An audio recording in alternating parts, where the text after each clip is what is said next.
Everyone, welcome to smart HRGK। आज से हम इतिहास शुरू करने वाले हैं और इसमें हम 6 to 8 से लेकर NCERT के क्वेश्चन MCQ के थ्रू करेंगे। और CTET का जो SST का पेपर है उसके लिए तो यह यूजफुल है ही है, बल्कि जो भी अदर कॉम्पिटिटिव एग्जाम होते हैं उन सब के लिए भी यह वीडियो यूजफुल है। तो वीडियो को पूरा देखिए और चलिए शुरू करते हैं। पुरातत्वविद से आप क्या समझते हैं?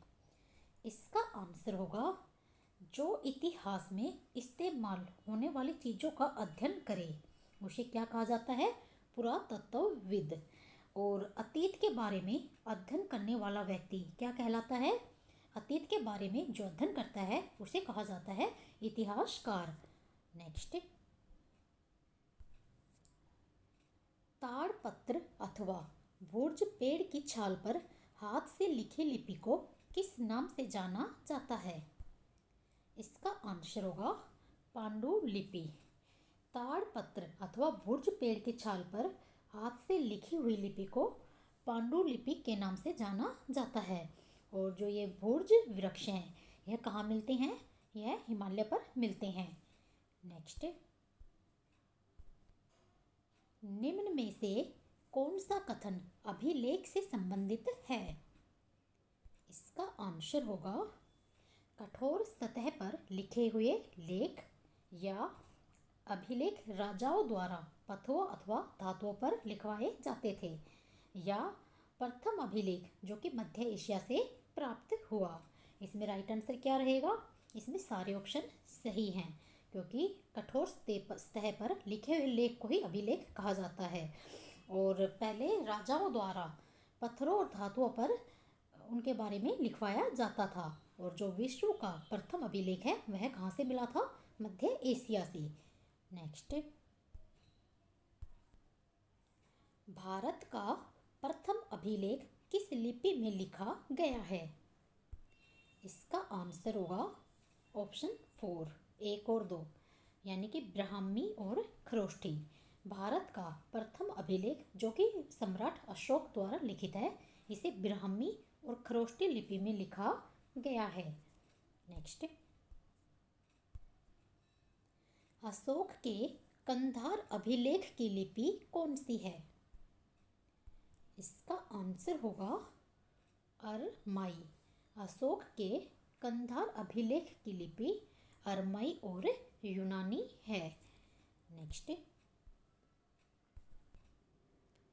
सबसे पहले मानव के अवशेष किस घाटी से प्राप्त हुए? इसका आंसर होगा नर्मदा घाटी।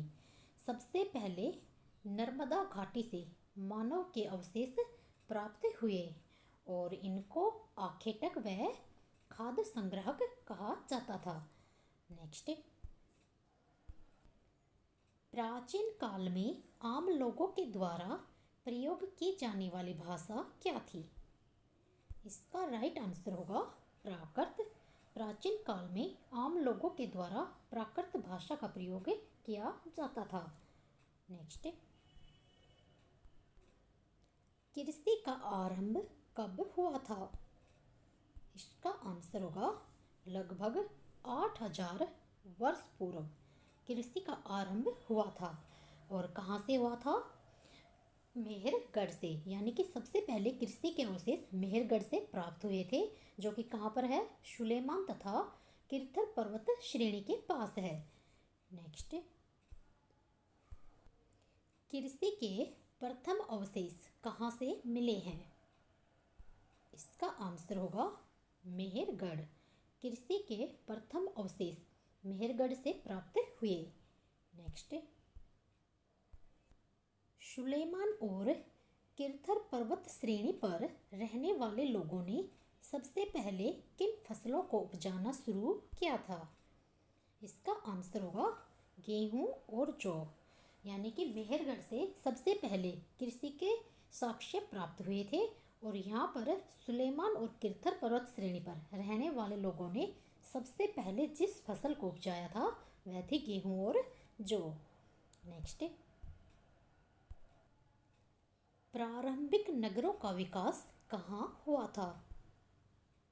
इसका आंसर होगा सिंधु नदी और उसकी सहायक नदियों के आसपास, या गंगा और उसकी सहायक नदियाँ, या नर्मदा नदी और उसकी सहायक नदियों के आसपास। इसका राइट आंसर होगा प्रारंभिक नगरों का विकास सिंधु नदी और उसकी सहायक नदियों के आसपास हुआ था। और कब हुआ था? लगभग 4700 वर्ष पूर्व। नेक्स्ट,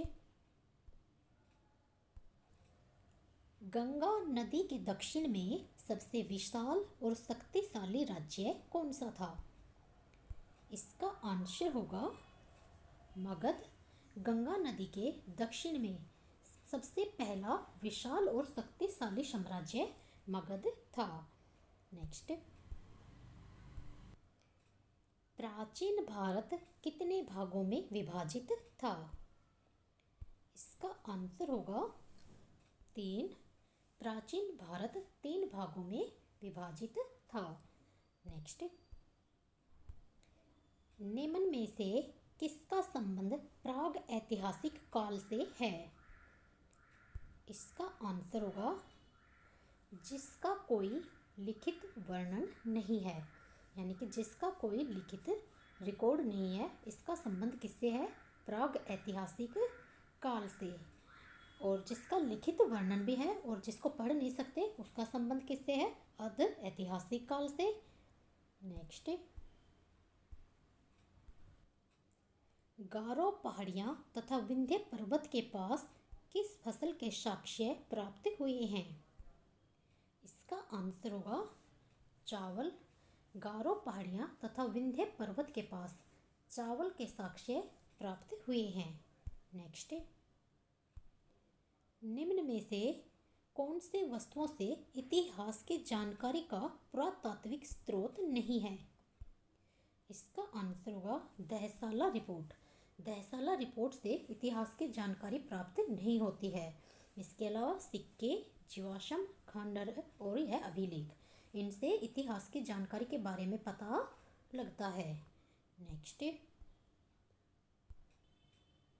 निम्न में से कौन सा कथन सही नहीं है?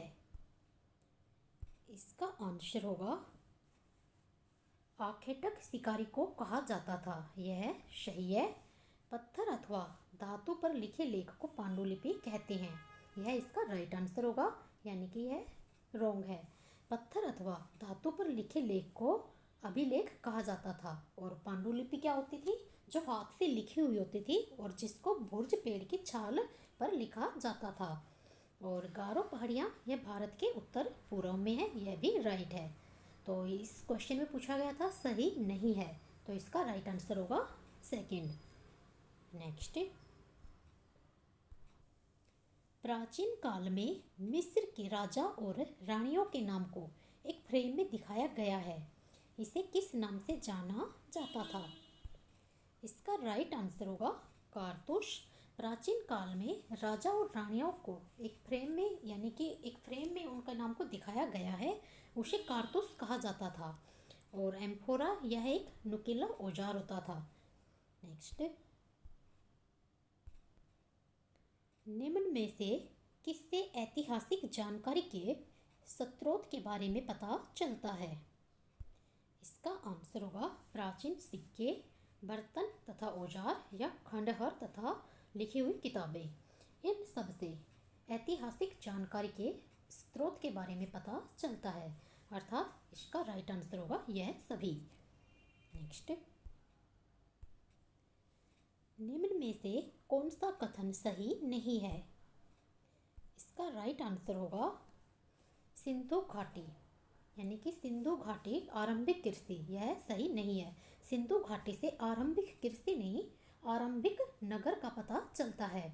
और आरंभिक कृषि का पता गंगा घाटी से पता लगता है। और नर्मदा घाटी, इसका संबंध है आखेट तथा संग्रहण, यह सही है। मगध पहला बड़ा राज्य था, यह भी सही है। Thanks for watching. वीडियो पसंद आए तो लाइक करें और चैनल पर नए हो तो सब्सक्राइब करें और शेयर करें।